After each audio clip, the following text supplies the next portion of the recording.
Levitiko Kapitulo 17. Mga kautusan hinggil sa lugar ng mga sakripisyo.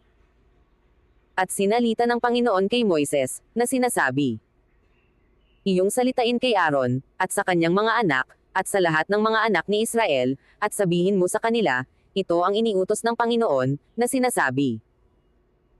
Sino mang tao sa sangbahayan ni Israel, na pumatay ng baka, o kordero, o kambing sa loob ng kampamento, o pumatay sa labas ng kampamento. At hindi dinala sa pintuan ng tabernakulo ng kapisanan, upang ihandog na pinakaalay sa Panginoon, sa harap ng tabernakulo ng Panginoon, ay dugo ang ipararatang sa taong yaon, siya'y nagbubo ng dugo, at ang taong yaon, ay ihihiwalay sa kanyang bayan.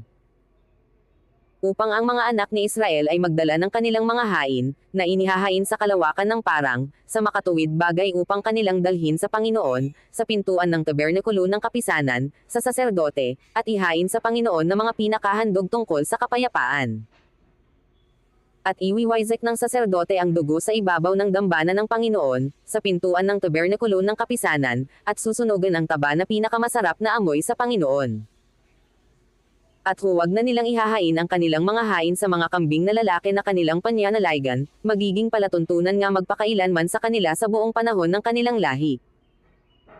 At sasabihin mo sa kanila, sino mang tao sa sangbahayan ni Israel, o sa mga taga-ibang bayan na nakikipamayan sa kanila, na naghandog ng handog na susunugan o hain. At hindi dinala sa pintuan ng tabernakulo ng kapisanan, upang ihain sa Panginoon, ay ihihiwalay nga ang taong yaon sa kanyang bayan. Mga batas hinggil sa paggamit ng dugo. At sino mang tao sa sangbahayan ni Israel o sa mga taga-ibang bayan na nakikipamayan sa kanila, na kumain ng anumang dugo, ay aking itititig ang aking mukha laban sa taong yaon na kumain ng dugo, at ihihiwalay ko sa kanyang bayan.